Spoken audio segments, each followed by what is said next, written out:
Well, I have a little time to kill today, so I thought I would crawl up underneath there and see if I can pull the fuel filter down. It has an unscrewable canister, and inside the canister is the fuel filter. It's attached to the bottom of the fuel pump. I get this thing jacked up a little bit where I can get underneath there and brace it up with some boards and stuff and crawl around under there and see if I can't get that thing unscrewed. Well, that idea didn't last very long. Apparently it takes a special wrench to get that fuel filter canister loose. I'm going to have to go back on the internet and see what that's all about. Now here's what that filter looks like, which is attached to the bottom of the fuel pump. It hangs down just like an oil filter. It's not very large, about maybe, I don't think it's bigger around than this right here. It's not as big as an oil filter, a lot smaller in diameter. It can't be more than 2 inches. And it has a canister in the center, a filter. The original ones had plastic all the way around them with holes, but later on they removed the plastic and they went just with the paper filter. So it'd be nice if they would have had a screw-on, throwaway type instead of going through all this crap. But you just take it out. Probably one of these filters will last for 50,000 miles or more. Anyway, you can buy this kit for like $7.90 and a couple dollars shipping. And so in the process of removing the can, this is kind of soft metal. If I wind up screwing it up while I'm unscrewing it, I can easily buy this replacement kit and throw it on there. It just looks exactly like the original, but it does take a special removal tool. Let me zoom in here and show you what I'm talking about. This thing takes it's got a slots right here that'll fit down in there, and then kind of indentation half moon deal. But you can't. I've looked all over for that tool. Well, since they don't make that tool anymore, I was talking with Brendan about it, and he said, just pick yourself up one of these little strap wrenches. He said nobody has those tools anymore. Strap wrench takes care of it all. Well, I just took a trip down to O'Reilly. I talked to my good buddy down there. Old Jeff is his name, and I showed him a picture. I printed it out off the internet of that strap wrench. I just showed you the one that had the red strap. And he said, we don't have one exactly like that, but we have a Pennzoil like this, made out of metal. And I said, wow, that's even better yet. Look at there, it's got that long extension coming out of it. I said, well, I like that one even better, because the other one was just a short thing like this. Wrap this around your oil filter canister, like my hand right here. And then you hook a ratchet to the bottom down here. It takes a 1/2-inch ratchet, or you could use a 1/2-inch adapter to a 3/8 and use a 3/8 ratchet. It's up to you, but you could even put an extension on it if you wanted. Anyway, once you get your canister, this thing wrapped around your canister, whether it be an oil filter or fuel filter or whatever, you can use it for many other things also. Then you start taking your ratchet and ratcheting it, and it begins to wrap it around and around, and as it wraps it around and around, you'll notice that the hole's getting smaller and smaller and smaller until it finally tightens up real tight on whatever it is that you're trying to loosen up, and it will really tighten it up. And then you just take the old wrench and keep cranking the bottom down here, and it will, so hopefully the nylon strap will grab a hold of that canister and just finally break her loose. Now there it is, hooked up with the ratchet. You just keep turning the ratchet around and around, just like any other ratchet. And another good thing about this is there is a hole right there, and it has a hole on the other side. So if you didn't have a ratchet and all you had was like a screwdriver, a round Phillips screwdriver that would fit through that hole, you could take it, put it through the hole, and use that as your ratchet, a screwdriver. Kind of a neat deal. Okay, total cost $6.57. Not bad, huh? I figured they'd want 10, 15 bucks for that, because that's all metal. It's got a plastic top on it to protect you from cutting your hands. At the end of this video, we're going to tally up how much money I've spent so far. Remember, we started out with a $2,500 budget. We're going to just do a little tally and see where we stand. Right now, I want to get under the car and see if I can't get that filter cracked loose, that canister on that fuel filter. There's something we have to do though before we take that wrench underneath to start trying to get that canister off, whether it be an oil filter or fuel filter or whatever it is you're working on, that you need a good gripping surface with this tool. You've got to clean the outside. Down underneath that engine there's been oil dripping down there all these years, dirt, grime, you name it. And we don't want to put this on the outside of the canister and then start just twisting away, and then that oil and grime and stuff starts filling up the fibers on your gripping surface of your strap, and then all it does is go round and round.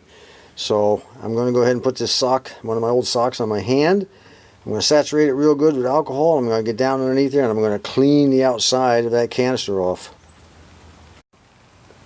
Well, it wasn't quite as bad as I thought it would be, but it's still pretty nasty. You know, I think what I'm going to do is go back under there. The fuel filter for that, or the fuel filter is right next to the oil filter. And I'll have to take the oil filter off and, and change it in the not too distant future. I'm not going to really run this car very much without a new filter. I think I'll get down there and clean that too. Let's get that done. Now there's the oil filter right there that I'm going to clean, and over here is that fuel filter I just cleaned. Side by side. Very difficult to get to. Not a whole lot of space in there, Well, we got her off. Look at all that crud and crap around the top of that filter. Let's take the filter out if it'll come out. Yeah, it will. Ooh, look at the color of that gas. That's a nasty looking gas there. Ooh. Let's see what it smells like. Ooh, it's got plenty of crud and crap in the filter. Also, let's smell it. Ooh, ooh, God, stinky, smelly, nasty crap. Wow. Look at the inside of that thing. Look at the dirt in there. Let me see if I can scrape some of it. Look at that. That, ladies and gentlemen, is what we're going to find in our gas tank. We're going to have to get that tank off. That's our next major effort.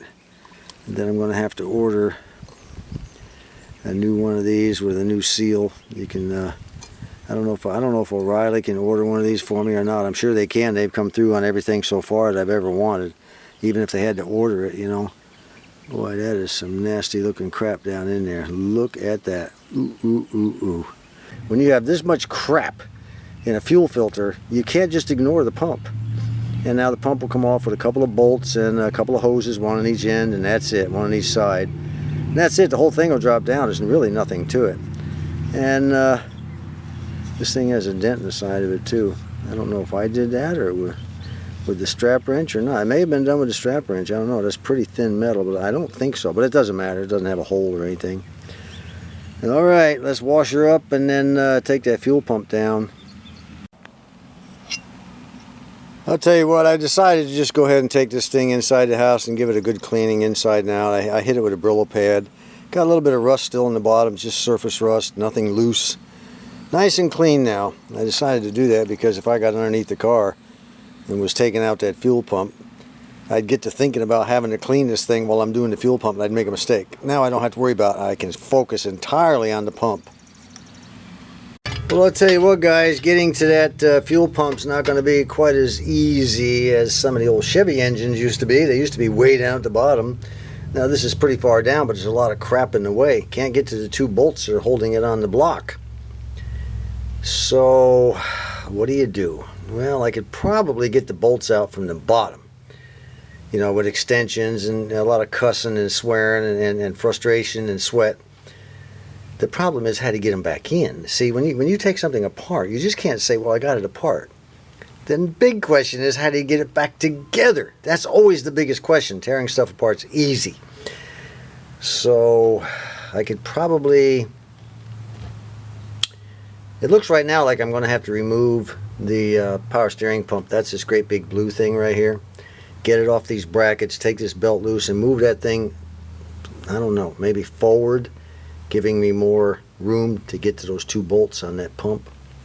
I'm going to skull brain it a little bit longer. I hate to even mess with these power steering pumps because you got pressure lines that you got to play with. I don't want to break one of those. It'd be more expense. Well, let's see what happens. Just to give you an idea, see that bolt down there?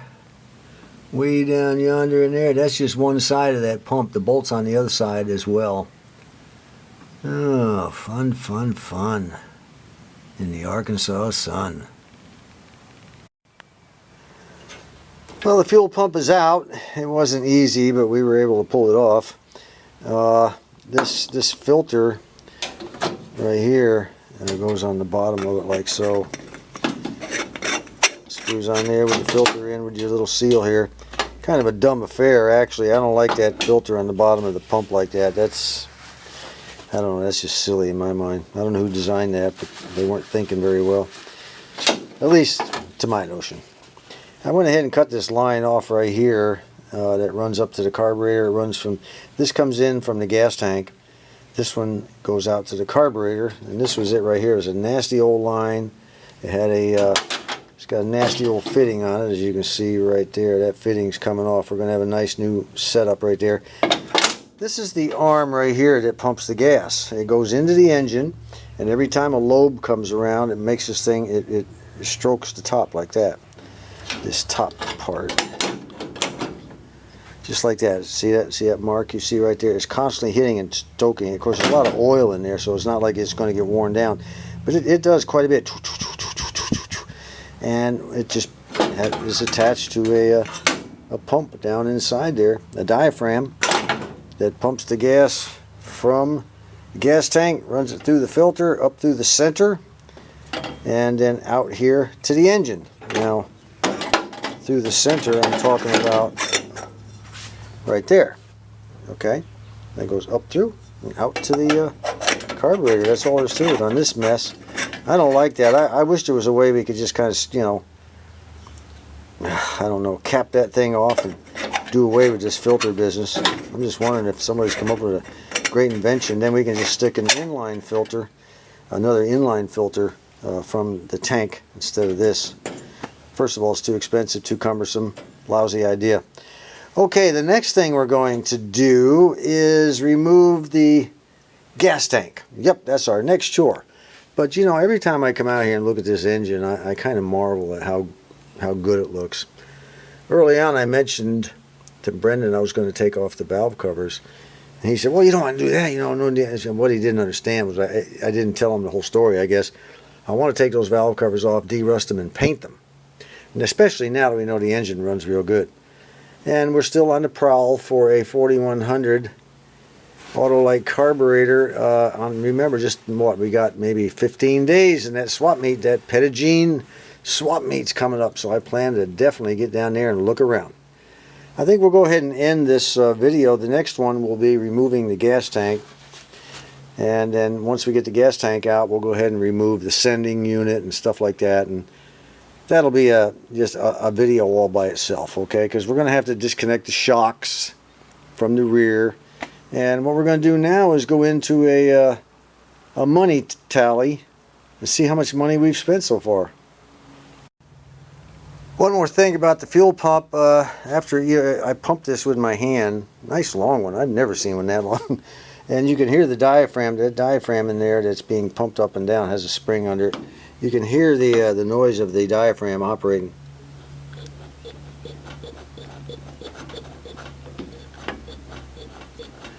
Okay, so she's working. However, I don't think these pumps are that expensive. And I think what I'm going to have to do is check on it. I may want to go ahead and install a new fuel pump in here, just to be on the safe side. You know, I don't need to be out on the highway, have this thing break down over an inexpensive fuel pump that I could change now, instead of paying a tow bill and everything else later. So we'll find out. But this one is working. Old Mom and Dad and their 5 goslings are still coming over to visit our property and eat our ticks and bugs. I appreciate that.